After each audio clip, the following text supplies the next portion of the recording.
We will now begin session 7, which is Inclusive and Just Societies to Promoting Well-being. Our moderator will be Professor Yamawaki Kato, Professor, School of Global Japanese Studies, Meiji University, and the speakers for this sessions are Vice Mayor of Economic Affairs, Youth, Vocational Education, and Sports of Amsterdam, Mr. Sofian Mubauki. Leader of the City of Edinburgh Council, Mr. Kami Day. Deputy Mayor of Nice, Ms. Christiane Dings-Amiel. Mayor of Porto, Mr. Luis Moreira, and Councillor of San Salvador, Mr. Francisco Garay Solosano. Thank you very much for coming, and please have a seat.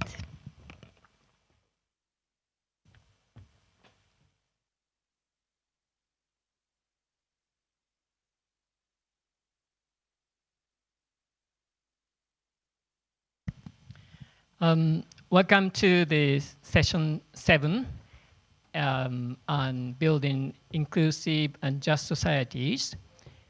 And my name is Yamawaki Keizo.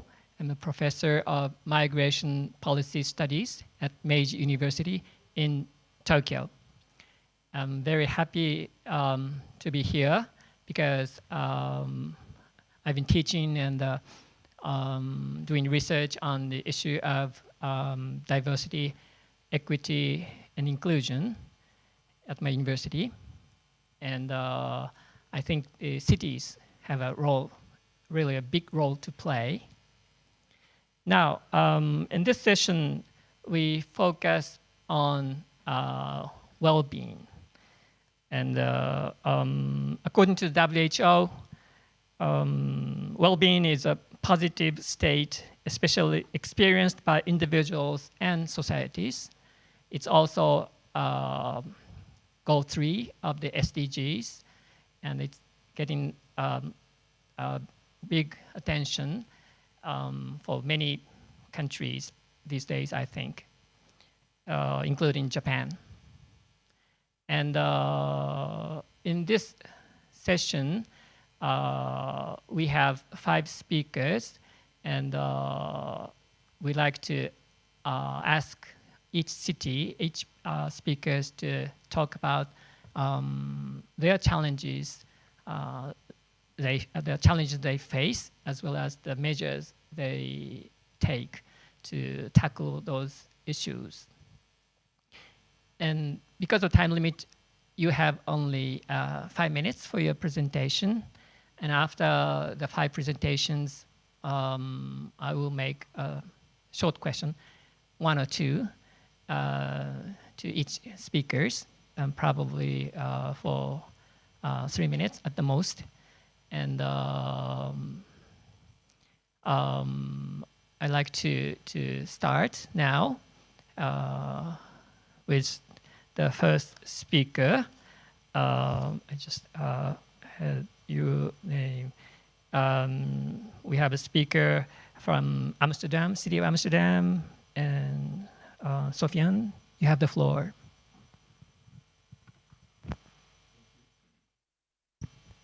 Thank you, and good afternoon for everyone.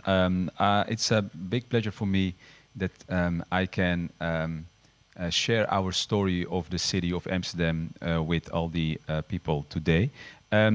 And let's start with my title. It's we are facing some big challenges, and I think we are not the only in the world that are facing these challenges. And these challenges has to deal with some of our ambitions also. It's about how can we grow economically and at the same time have social equality. And even there is nowadays a war on talent worldwide, and we still want to be competitive with also other countries around us, and we want also to collaborate with other countries. And what's very important for us is to incorporate also local talent, because I'm going to show you some figures about our city we are very proud of, but there is still a lot to do. My name is, like I mentioned, Sofian Mubauki. I'm Deputy Mayor for Economic Affairs, Sports, Vocational Education, and youth. And my mission is to try to combine these responsibilities, because I think we are now it's very important to realize that like the mayor of Tirana also mentioned, youth are the present. They are not only the future. It's very important to make now the right decisions. And it's not something that we do because we are very responsible or it's a form of charity. It's also very necessary.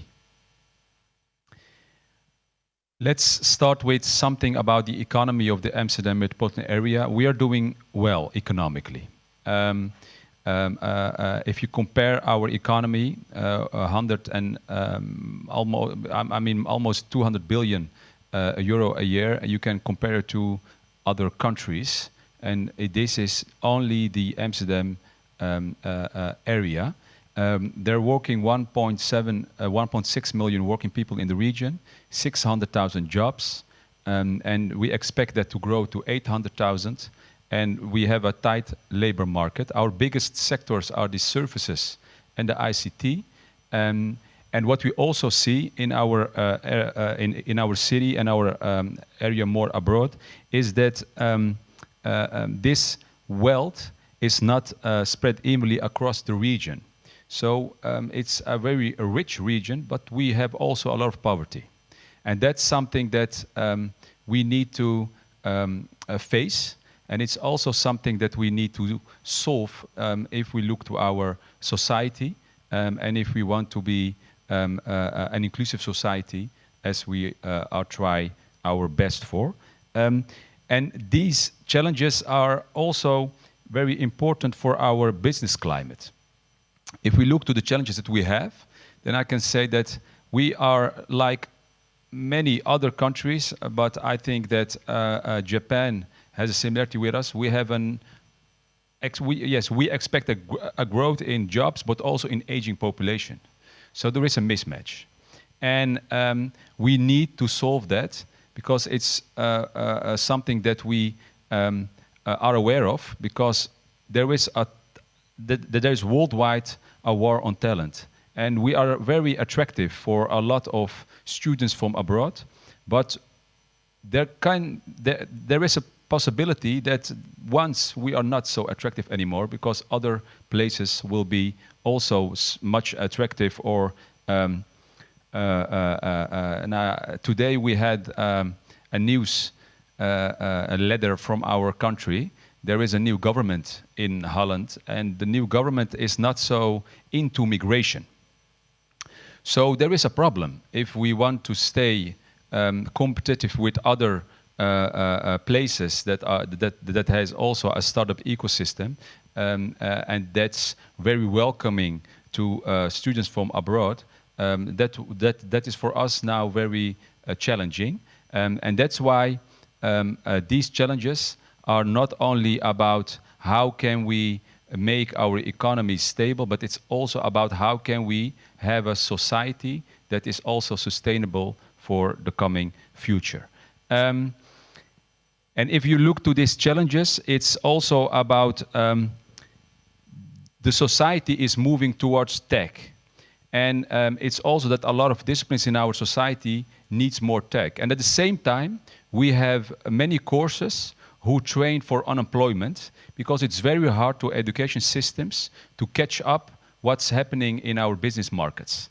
And that's why we are now very into incorporating local talent. And we have a very specific education system, the Dutch vocational education system. We call it MBO. It's very unique because it provides not only a large population, it's the biggest education sector after the secondary school.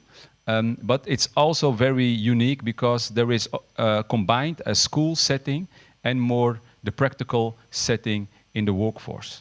So it's very important for us to make the change at our vocational education system.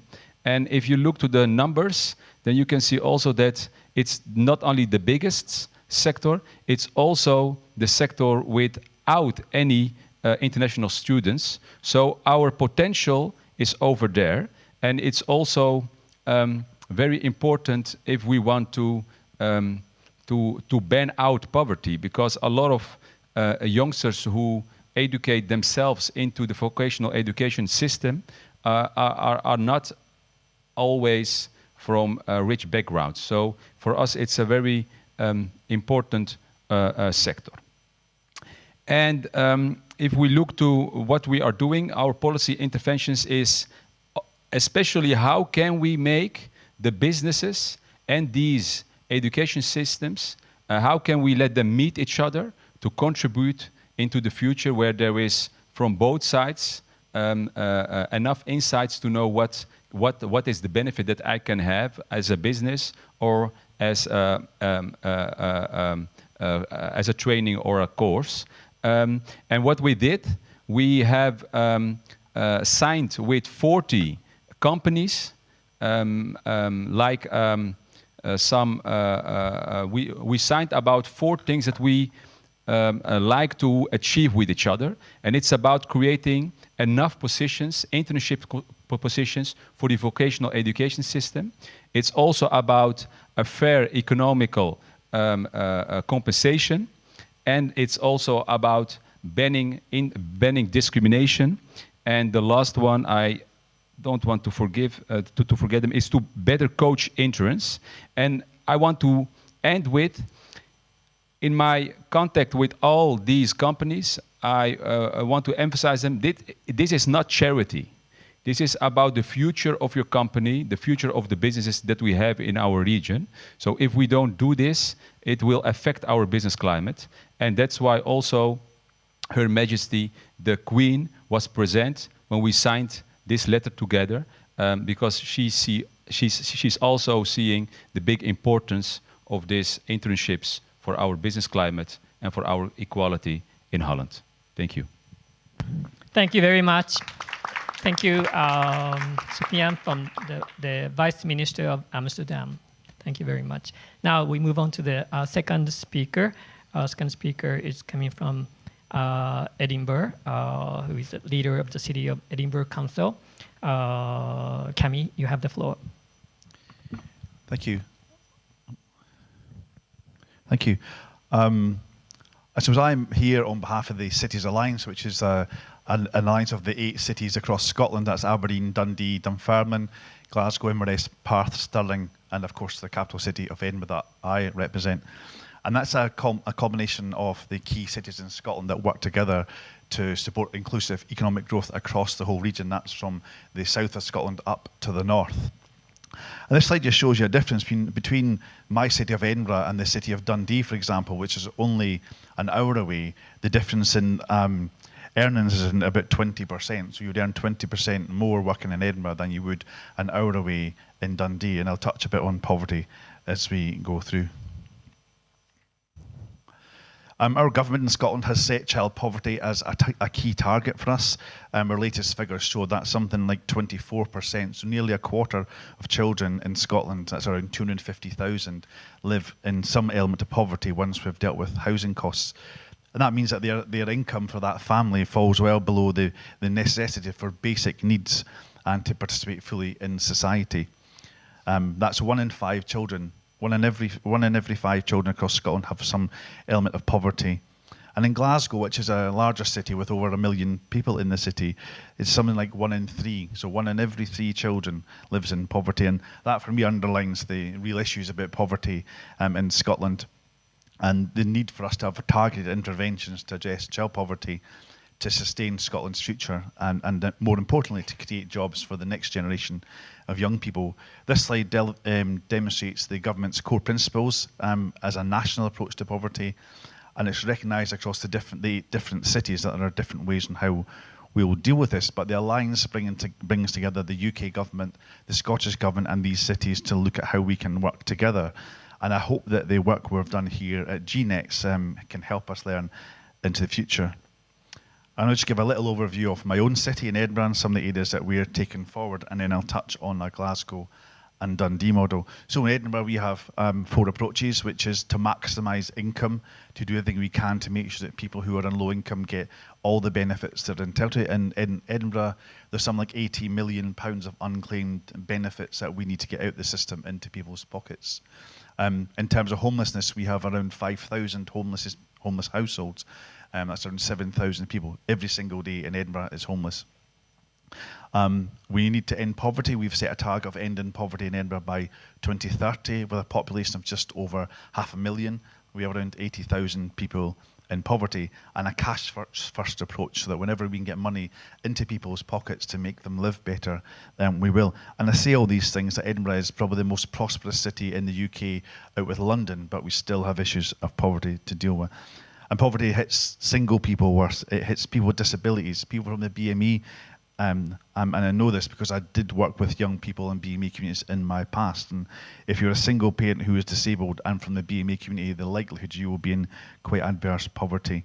And things like increasing the real living wage so that people are paid through all their employers a proper living wage so they don't get poorly paid. I touched on the maximise and end poverty. And that is all about, all of these 4 issues is just trying to get money into people's pockets as quickly as we can. Just going to touch on this. This is the Glasgow model. It's called the Glasgow Pathfinder. This is the model that's done in Glasgow and in Aberdeen. And this is an 18-month project which brings together all the agencies in terms of the governments, the benefits agencies, education systems to work together to try and look at how they, again, work with local partners to demonstrate that individualised, place-based approach must be the way that we improve outcomes quickly. The Child Poverty Pathfinders are innovative initiatives designed to address child poverty at the local level in Glasgow and across Dundee.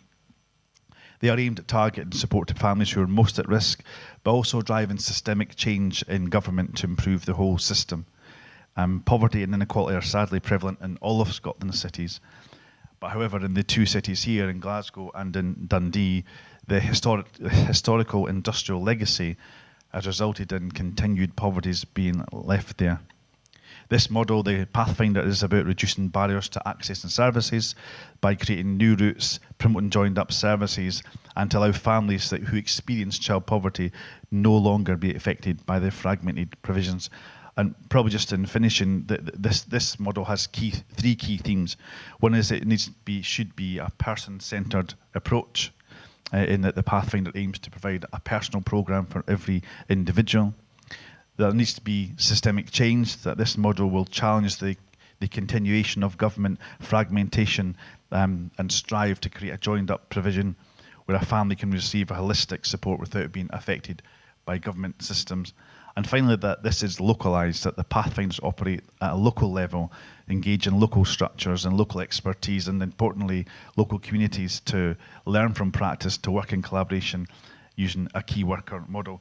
I think for me, in summary, to end poverty, we need to see systemic change in government, in UK government and the UK, and Scottish government, and local government, and in our communities.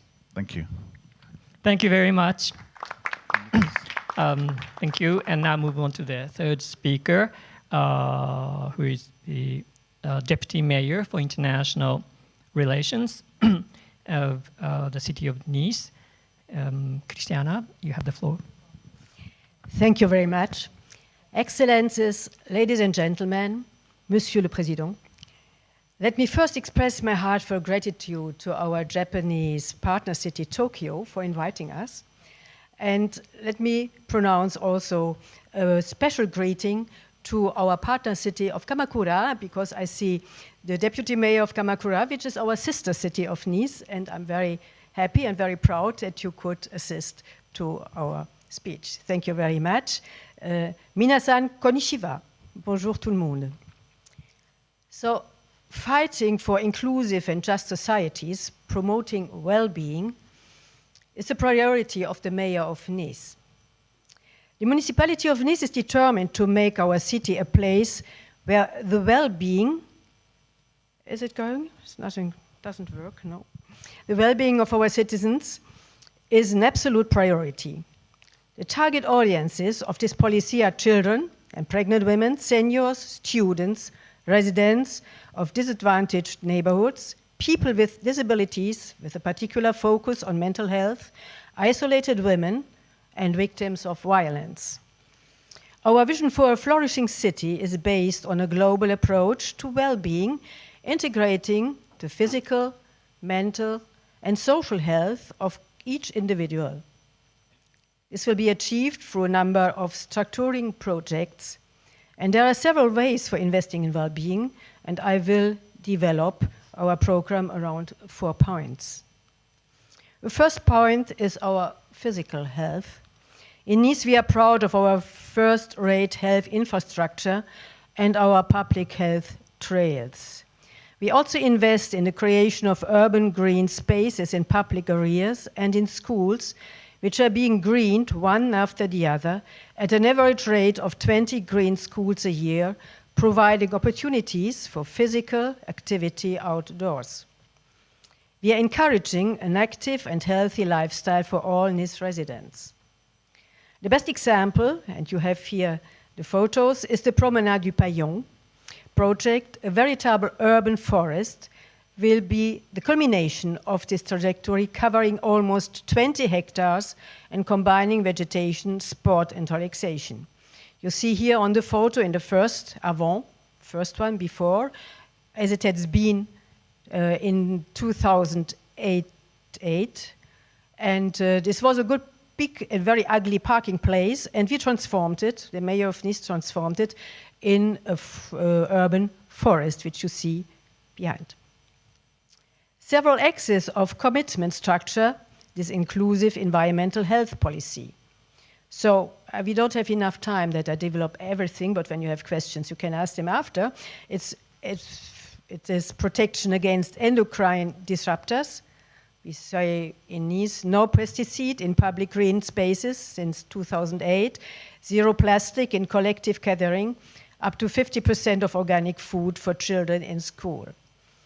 We make an accompaniment of children and pregnant women and families, network and charter for the first 1,000 days. Pregnant women's health, healthy environment, breastfeeding, kindness, etc.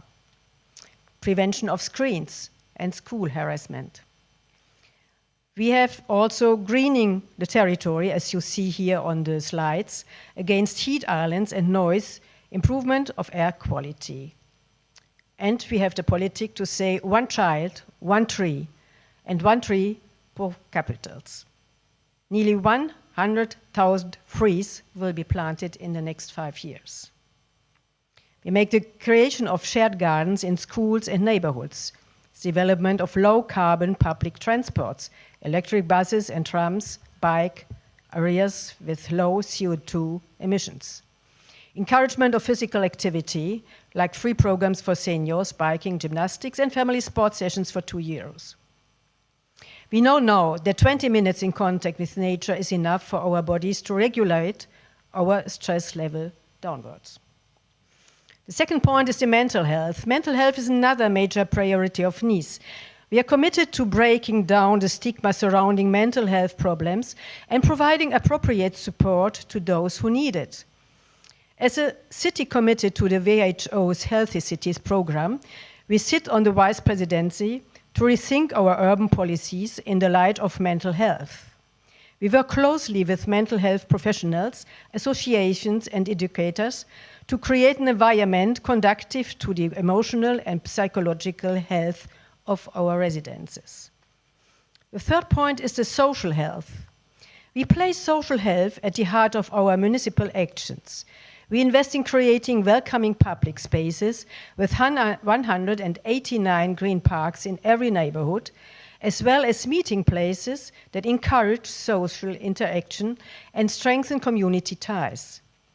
Cultural events, festivals, and recreational activities are organized throughout the year to celebrate the diversity of our city and encourage inclusion. The fourth point is community involvement. Promoting well-being in Nice is a shared responsibility. We encourage the active participation of residents, local business and community organizations in the creation and implementation of well-being initiatives. The development of shared gardens and vegetable patches is just one example. These 30 communal gardens are real living spaces in neighborhoods, helping to cultivate intergenerational links and providing spaces for sharing and exchange across the region. We in Nice, we believe in the power of collaboration and inclusion, recognizing that the best solutions emerge when all voices are heard. Together, we try to create an environment that fosters happiness, health, and prosperity for everyone in Nice. And you are very welcome to visit us, to see and to share, perhaps, in the city of Nice. Thank you very much. Domo arigatou gozaimasu. Merci bien. Thank you so much. I think I was the moderator of the previous session as well. At that time, we didn't have enough time, but so far, I think every speaker is keeping their 5-minute limit, and it's going good. Thank you. And now we have the fourth speaker from the city of Porto, Portugal, the mayor of the city, the mayor of Porto, Mr. Rui Moreira. You have the floor. Oh, thank you very much. Greetings to everyone. Regarding the well-being, it's almost impossible to define it in 5 minutes, but maybe I have to go back 11 years ago or 12 years ago when we decided to compete for the city of Porto, to run for the city of Porto as an independent platform without any parties. What we thought is, what do we want from a city? And we ended up with 2 words. We want the city to be comfortable and interesting. It's as easy as that. My mother prefers the city to be comfortable. She still wants it to be interesting. My children want it to be interesting, and they still want it to be comfortable. We were handling a crisis. We were the pigs of Europe. We had 13% unemployment. The municipality was more or less bankrupt. And the way that our predecessors had decided to handle the failure of economic policy was reducing investment in culture. So what we decided was to guarantee that on the first year we would spend 5% of our budget in culture, exactly in order to bring culture to the deprived people. When we had 13% unemployment, it was so important for people to be able to enjoy free culture in the city. Whereas we couldn't find jobs for them immediately. We wanted them to feel that the city was there, that culture was there, that the museums were open, that the theater was again open, the city was dancing again, and there was ballet. What happened in the forthcoming years is we reduced unemployment from 13% to 5%, which is basically the people who are not adjusted to the labor market or don't want to work, which is normal in Europe. We have reduced the debt to 0 and doubled the revenue of the city, and we multiplied the creation of jobs in IT by 400%. So it shows that culture is the key factor, I would call it the Swiss knife. If you look at one important aspect in a city, it is culture, because it affects directly every part of society, from the most deprived ones to the wealthiest ones, from the people who already are used to culture to the people who have no idea of what culture is about. We had children. We are a city which is on the Atlantic. We have a beach. The city is 44 square kilometers. It's small. It's a small Manhattan. When we took gypsy kids to the beach to do surfing, because we trained them in surfing and new sports, one of them told me, "Mayor, I'm so surprised the water is salty." Imagine, that kid lived 3 kilometers from the beach. So sports and culture, because sport is part of culture, is absolutely vital to make cities interesting. And it also allows cities to absorb tourism, because if a city is comfortable for its own residents, the residents understand tourism as a gain and not as an invasion. In a time when we have so many problems now with housing, we need to explain to the residents and to convince the residents that tourism, foreign investment is an opportunity. It's to reinvest what is coming from this sort of tide. As a tide, it brings fish. We need to make sure that the inhabitants of the city understand that the fish is staying in the beach and they are able to eat it. So that's basically what I would like to tell you about what is the well-being of a city. Thank you. Thank you very much. Now we have the fifth and the final speaker for this session, who is coming from San Salvador, which is the capital of El Salvador. And Francisco, you have the floor. No.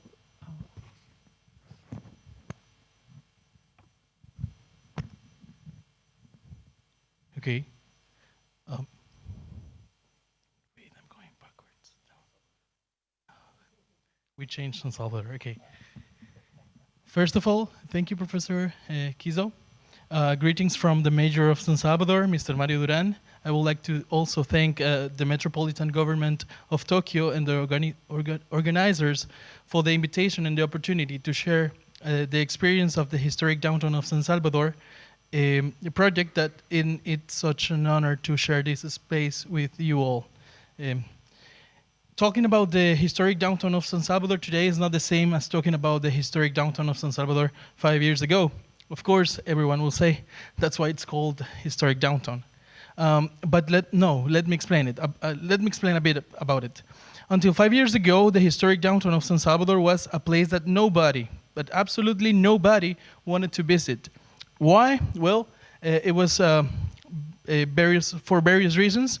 First of all, disorder, street vending, dirtiness, poor lighting, road insecurity, neglect of all infrastructure with heritage and architectural value, absence of quality public spaces, but above all, due to the high level of insecurity that the entire country experienced at that time, with the main epicenter of that violence being the historic center of San Salvador, with gang disputes in each of the spaces they fought over the territory.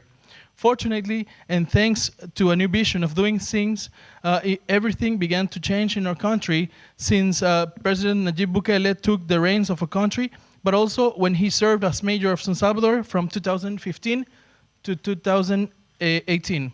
El Salvador is now the safest country in the Western Hemisphere, and our historic downtown is now a cultural epicenter.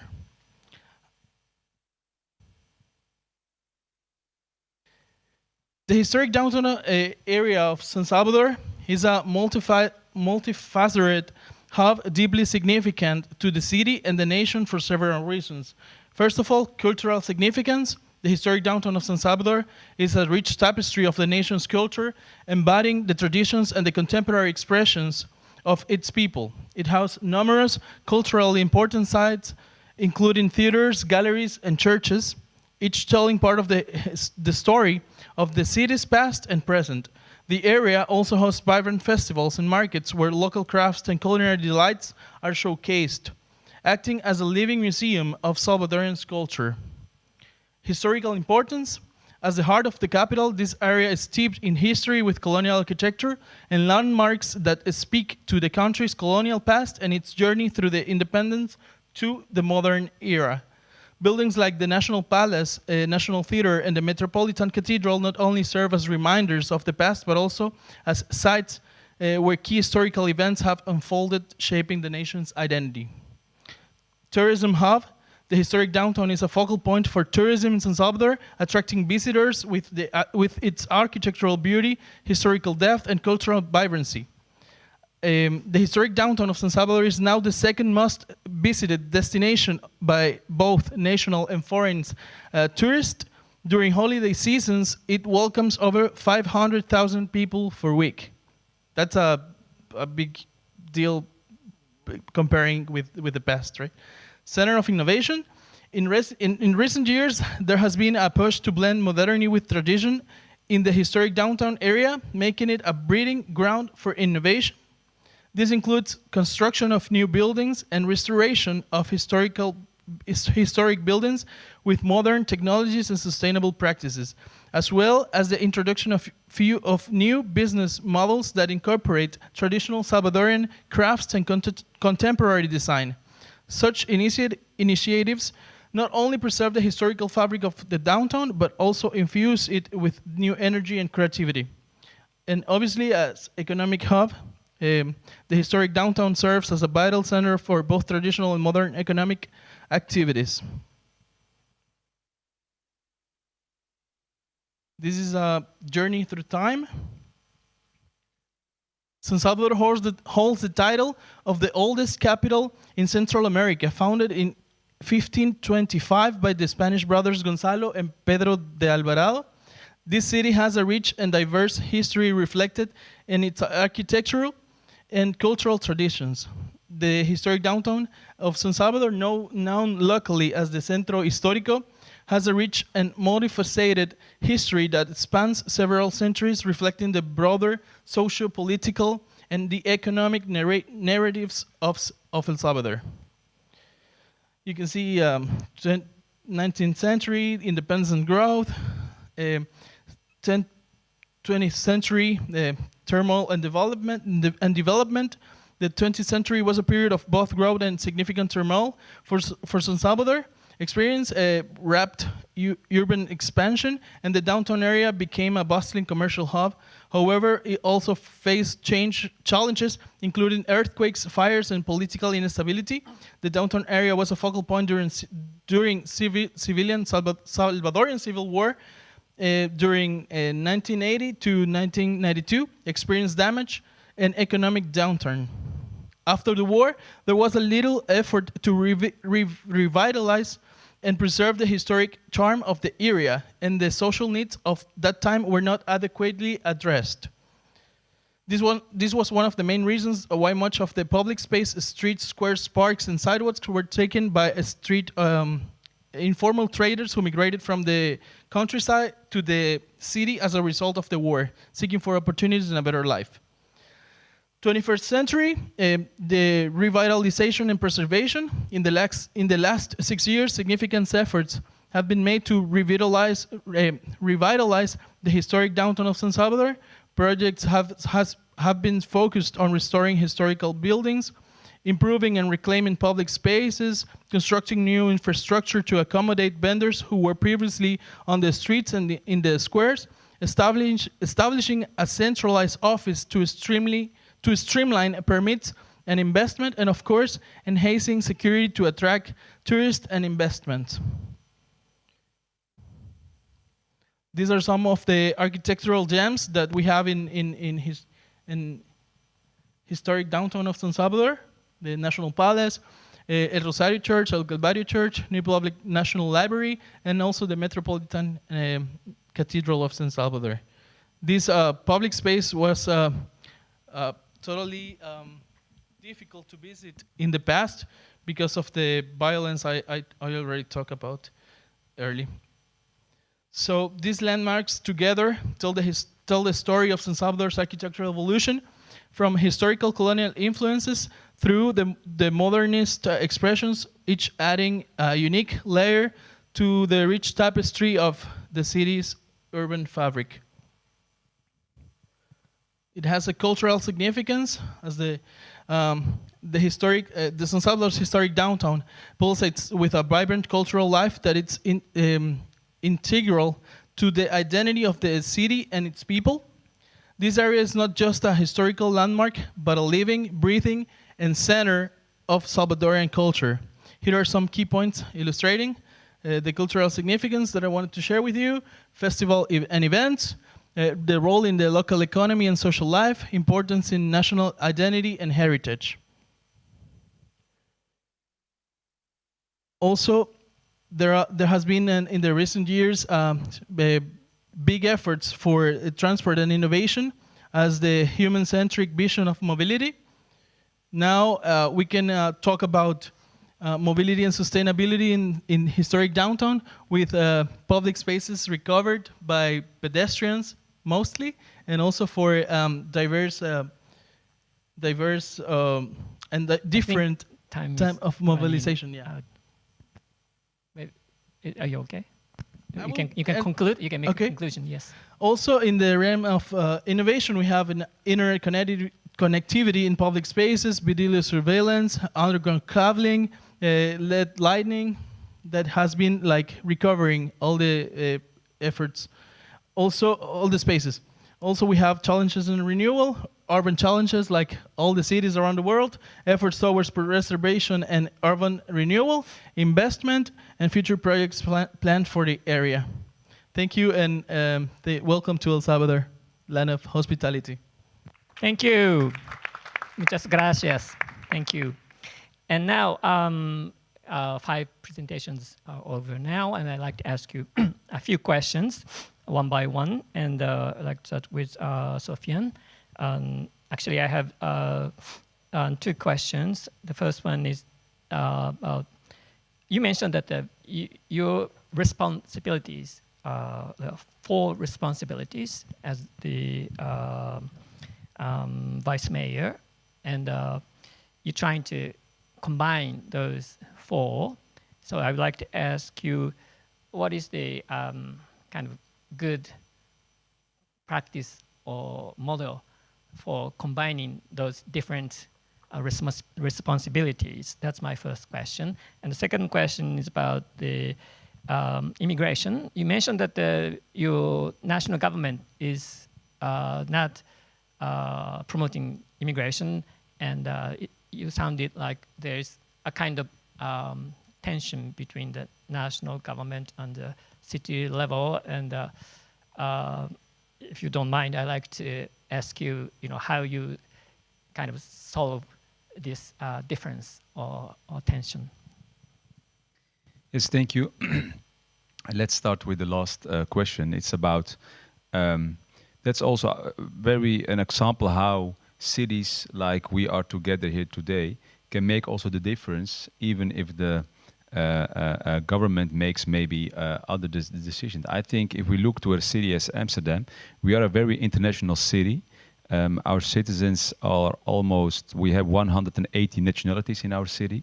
I think if you look to the youngsters who are growing up till 18 years, 16% of them have a background from another country, but they are born and raised in Amsterdam, so they feel Amsterdammer. And I think that's for us very important. If you look to other cities that we compare each other with, the international component is getting bigger and bigger, and it's very dangerous to make it an ethnical discussion, because the world is even stronger in connecting with each other. So that's for us very important. And if you look to our economical system, our economy in Holland has a big connection with migration. I think a lot of our economies are depending on migration. So our local strategy is also not to say we don't want immigrants, but we want homegrown talent. We need them both. And I think our government has to make also clear which sort of economy they want to stimulate toward our future. And I think that's the question that they don't answer right now, but that's something I would like to say from Amsterdam, even here. We have to choose, and I think the choice that we have to make is in startups, in the tech sector is very important. But if we want to do that, then we have also to make the combination between our vocational education system, because I think there is so much more potential. Before I was in this role, I was teacher in the vocational education system. So teacher? Yes, so I've seen how many chances we have if we combine our economy with this sector of education. And we need also the higher education, but I think we have more to gain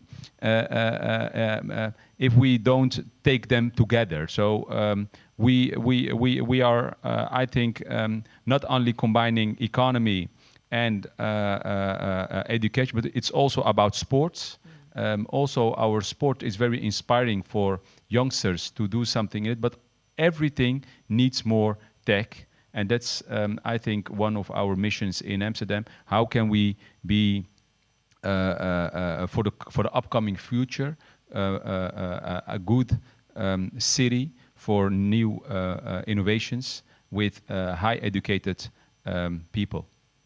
And we need everyone, the homegrown talent and the internationals. I see. Okay, thank you very much.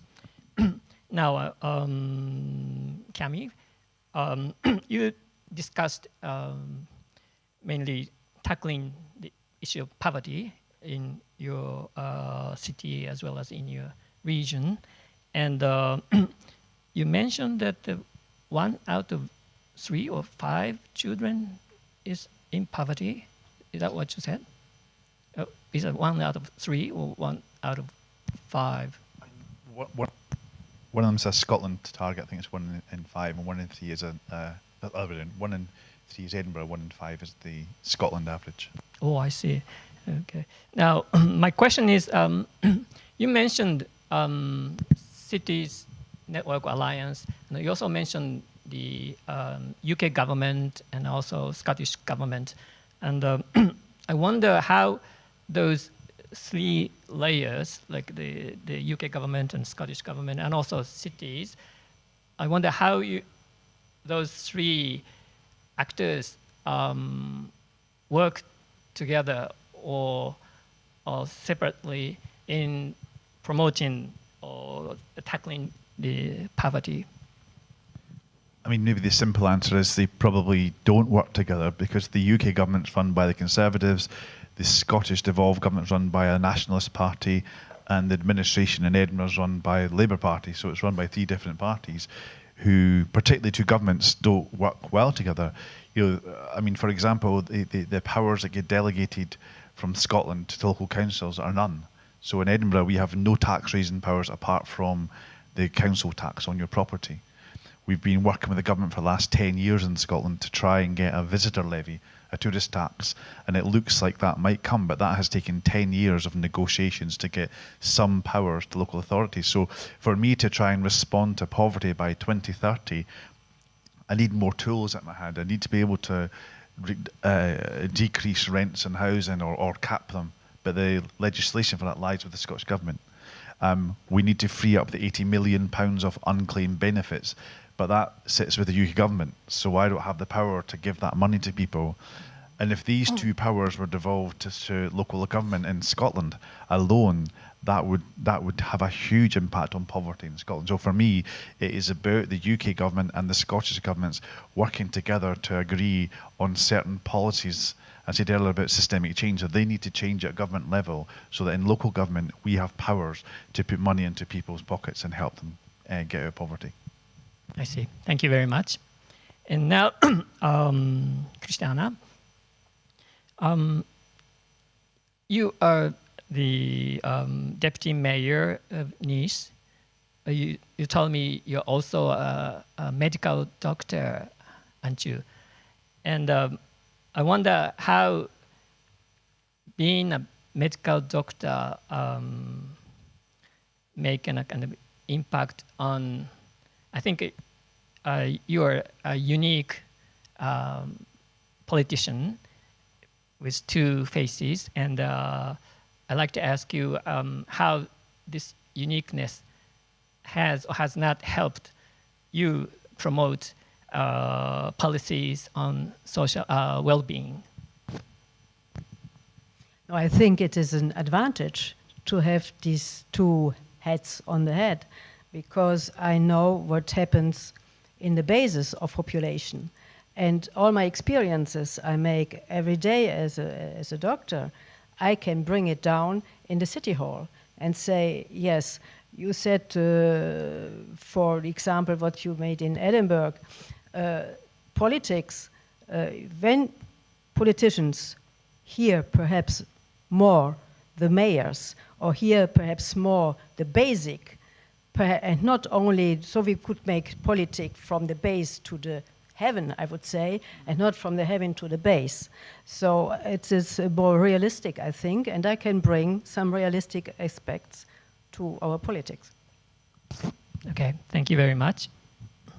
Now I'd like to ask Louis, the mayor of Porto. You were talking about your first campaign to run for the mayor, and that was how many years ago? 2012 to 13. Okay, and at that time, you made a campaign to say that for cities, you want to make, I said, comfortable and interesting. So those 2, you had those 2 visions, And so you've been a mayor since then. And what is your current vision for the city of Port? Well, we have new threats and new targets.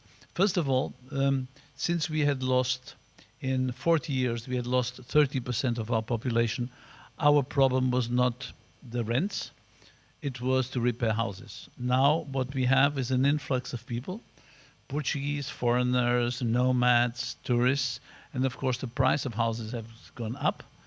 We have been buying houses from the private market and put them on the social housing scheme, but it will require my successor to continue that effort. So it's like, again, a turning tide. It's one matter which we just did not consider. It was not there. Rents were really cheap. And now, whereas people are making more money, the fact is some families are paying over 25% of their salary in terms of the rent, and that's too much for housing. That's one thing. Second thing, of course, is what we all are discussing in mitigating climate change. Cities like ours, we can help fight climate change, but what we have to do is mitigation. And mitigation means planning. Planning means we are working on the parks so that the parks can absorb excessive rain, things like that. So it's extraordinary how in 10 years the demands, the threats and the opportunities on cities have changed so much. Finally, the question of kids and adjusting education for things like artificial intelligence. Education in Europe is a very, very conservative system. It changes very slowly. And for us, the cities, to prepare the people for the next generation threats and opportunities is another thing which we have to do. Again, we don't have the power. It's decided by the government, very often by the teachers' unions, but we have to convince them that our children have to learn things differently. Just to give you a very short example, whereas technology is very important, we will be replaced in technology very fast, but not in humanistic things. So again, kids have to understand history. They have to read books. They have to understand that the human part of culture will make the change, whereas machines will replace them. To convince teachers of that. 10 years ago, we were telling teachers we need more engineers. Now we need more people who have a vision, you see, and to change that will be the next target for our cities. Okay. When you became a mayor, you focused on culture. Yes. Are you still emphasizing policy on culture? Yes, we are. We have at the moment. Can you give me some examples? I can give you an example. 8% of the municipal spending is on culture, whereas the national budget is only 0.5%. So 0.5? 0.5 national, but in our city is over 8%. We are, for instance, delivering something which for us is very, very important is libraries. We are decentralizing libraries. Now we have in every poor neighborhood decentralized libraries, and we deliver books and we bring people in and we offer music and we bring the kids in. So civic centers connected to libraries. And libraries is not only for Portuguese books. No, we want people to come and to read Marguerite Yourcenar and to understand what is Mozart. And this is through a system of libraries. We really believe it's what makes a change. You know, someone was talking, I think it was the mayor of Tirana was talking early that he was not very concerned with CCTV, neither am I. My city is very safe, and I think it's safe because it's integrated, because people sort of control each other, you know. The presence in the street, public space, that's the big difference we are trying to achieve. Thank you very much. Thank you very much. And now, finally, Francisco, you talked about this reviving this old neighborhood downtown, and I visited your city about 20 years ago, I think. And when did you say this reviving movement started? when was It was 5 years ago. or just 5 years ago? Yeah. I see. So It was recently.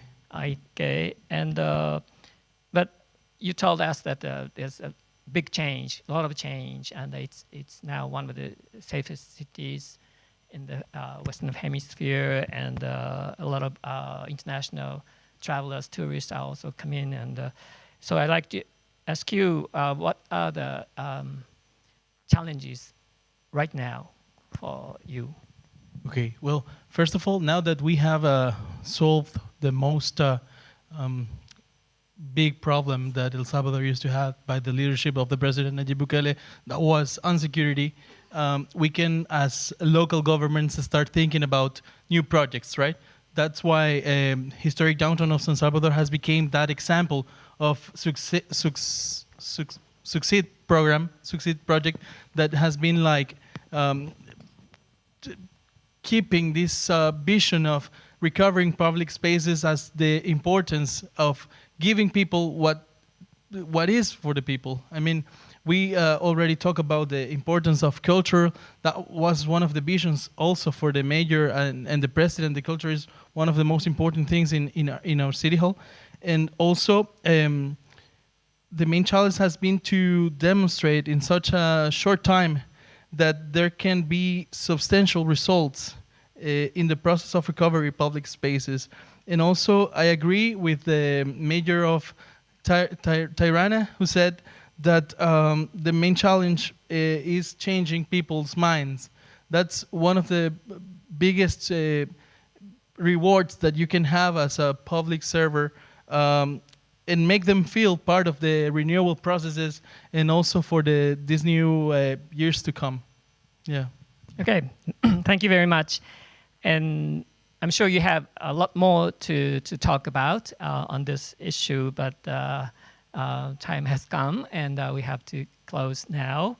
And I think we have 5 great presentations from many different perspectives. And I think this session gave a lot of good ideas, good practices for the audience. And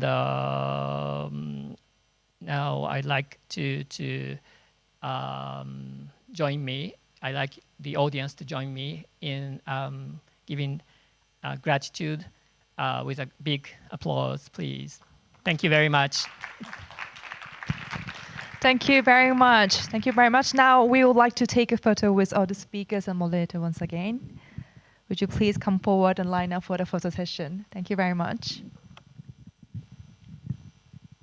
And the official cameraman is over there in the middle.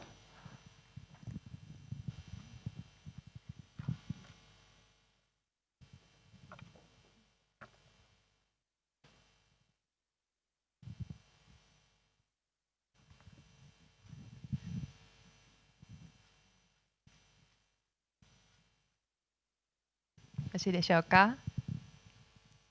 everyone okay for the photo session? Maybe one more photo with the mobile phones. Okay. Okay, thank you very much for your cooperation for photo session. And once again, thank you very much for your presentation and for discussion. Thank you.